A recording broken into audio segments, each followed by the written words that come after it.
மாநகராட்சி மைய அலுவலக ராஜாஜி மண்டபத்தில் கூட்டம் மேயர் ராமகிருஷ்ணன் தலைமையில் நடைபெற்றது. இக்கூட்டத்திற்கு மாநகராட்சி ஆணையாளர் மருத்துவர் சுகபுத்ரா, துணை மேயர் கே ஆர் ராஜு ஆகியோர் முன்னிலை வகித்தனர். மேயர் ராமகிருஷ்ணன் கூட்டத்திற்கு தலைமை தாங்கி பேசினார்.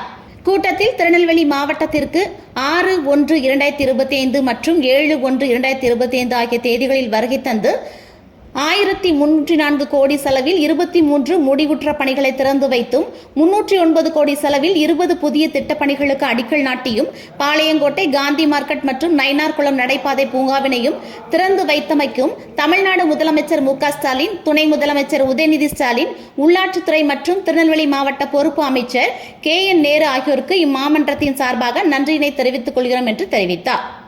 இக்கூட்டத்தில் பல்வேறு தீர்மானங்கள் நிறைவேற்றப்பட்டது.